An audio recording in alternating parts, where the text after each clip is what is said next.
sometimes the holiday season for real estate agents isn't all that merry. I mean, sure, there's lots of parties to go to and everyone's happy, and we have Thanksgiving and Christmas and Hanukkah and New Year's and all these really great holidays where everyone's spreading holiday cheer. After being an agent for over 25 years and experiencing the highs and the lows that the holiday seasonality can bring, I noticed that there's a few problems that agents run into. One, their production starts to be affected. Buyers and sellers start focusing more on the holidays than they do actually selling or buying a house. And number two, right around this time, a lot of agents are looking for a new brokerage. They're looking for a different platform or office to take their business to grow bigger and better. So why do agents usually pick the holiday season to make a brokerage change? Well, one, their business is oftentimes slowed down a little bit, and it's a perfect time to start assessing what might be the better brokerage for them to move their license to. So in this video, I'm gonna break down 3 mental models that you can use that's gonna help you choose your next brokerage so you don't make a mistake. So before we get into that though, I'd like to offer you a free gift. This is something that helped me double my business every single year after the year I actually went through the exercise, and it's called the Clarity Report. I'm gonna give you a free copy of it. All you have to do is go to the link in the description down below, or just type in stasekclarityreport.com and get yourself a copy. When you go through this exercise, it's gonna be an eye-opener. It's gonna not only tell you how to get from your point A to whatever your point B is, but it's gonna tell you how to do the right things in the right order so you have a paint-by-numbers plan to hit all of your goals for 2023. Also, if you like what you're hearing on my channel, please hit the subscribe button, like, comment, share it with your friends so that they can get the benefit out of the information that is being shared on this real estate channel. Now, let's get into it. So one of the biggest problems agents have around the holidays is, what brokerage should I move to? You don't believe me? Well, let me share a quick statistic with you I found. That as of 2019, the average number of years an agent stays at one brokerage is 4 years. And that's down from about 9 years just a few years before that. So the number of years that an agent stays at a brokerage is actually starting to fall right now. And there's lots of reasons why agents want to switch brokerages. Sometimes it's a lack of training. Sometimes there's just not a culture fit with that particular brokerage anymore. Maybe there's been a leadership change in that particular office and the leadership isn't what it used to be. Or maybe the agent is starting to grow so fast and they're growing their business at such a big rate that the brokerage actually isn't keeping up with their fast-paced growth. Whatever the reason is, I have 3 easy mental models that you can adapt now, that when you're searching for your next brokerage, you'll be able to make the right decision, not a decision that's based off of other people's opinions. So let's get started. Okay, solution number 1. Block out the noise. Listen, everyone has an opinion, including myself. But let me ask you a question. Let's say that you're someone watching this video right now. You're actually happy with your brokerage. You're not looking to make a change. That's great. We love happy agents. And if someone came up to you today and said, hey, I'm looking to make a change in my brokerage. I'm just not happy. I need a new look. You might tell them, man, I love it. If you're at Coldwell Banker, you may say, I love it here. It's great. The leadership's great. My manager's awesome. The agents are awesome. You should come here. Most agents would say that. And why? Well, if they didn't truly believe that, then they would probably be looking for another brokerage themselves. That's fair to say. But when I say block out the noise, I'm talking about the noise from the cheap seats.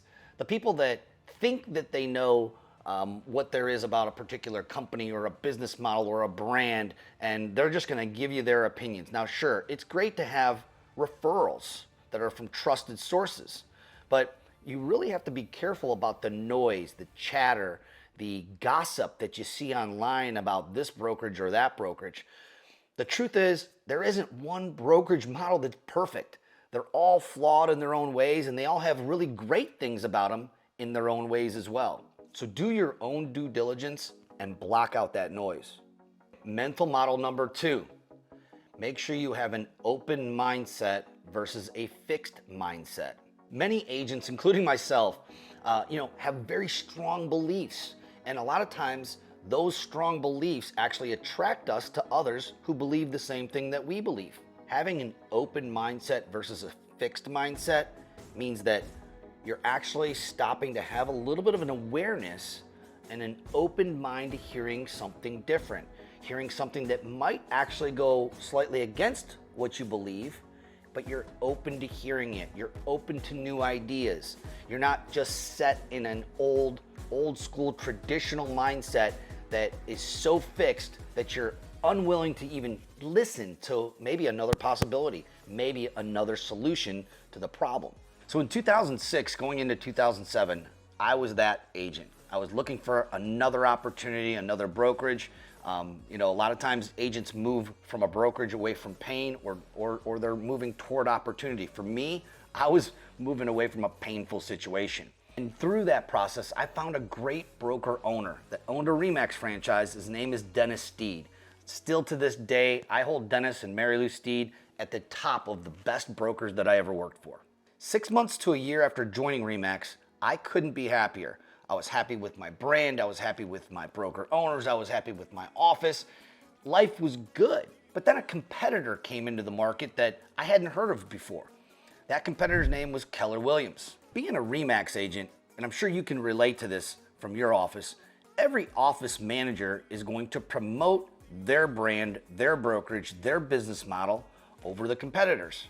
I mean, that's normal, right? So during this time, I was also being heavily recruited by some Keller Williams brokerages. Now, I didn't have an open mind, and I was letting a lot of the chatter and the gossip and the noise that was all around me and being fed to me actually affect my decision in listening to the person that was trying to tell me about the Keller Williams business model. So I was being told that, they were just a big pyramid scheme and all they were about was recruiting and they didn't care about production and all these things that it turns out were all a bunch of lies. How do I know they were lies? Well, then I didn't. I was just believing all the noise that was happening all around me that I was listening. Some of the noise was online, some of them was even at some of our office meetings, and I bought into it hook, line, and sinker.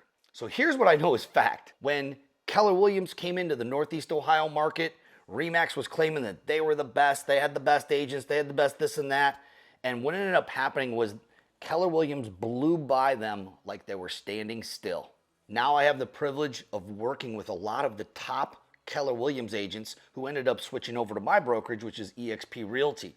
As it turns out, Keller Williams had a better business model, better training, and better culture, and I didn't even know it because I listened to the noise and didn't have an open mind when people were trying to tell me about this model. So I hope that quick story helps you if you're thinking about a brokerage change. So block out the noise, number one. Number two, don't have a fixed mindset, have an open mindset. And the number three mental model is be less wrong. Being less wrong has allowed Elon Musk to grow Tesla when experts told him it was economically impossible to make it profitable. It also helped them build rockets that literally land themselves when people said there's no way it could be done. The biggest constraints or even limiting beliefs we have as entrepreneurs, as real estate agents, is in our own mind. So if you believe that that's true, the be less wrong mindset simply means questioning your own beliefs. Hopefully these three mental models are going to help you. And if you are thinking of making a move in the next few months, my business partner Jay Kinder and I are partnering with a few agents in our newest program to not only help them grow their business, but double it every year they've been with us. Just go to winbeforeyoustart.com. We have a webinar that runs every few days, and you'll be able to find out the details of what it would be like to partner with some of the top agents and brokers in the country. Hey, so if you liked the video, please share it with your friends, hit the like button, hit the subscribe button, and leave me a comment below. And if there's anything that I can do to help you in your real estate business, there's links below that you can hop on my calendar, and I will see you at the top or from the top.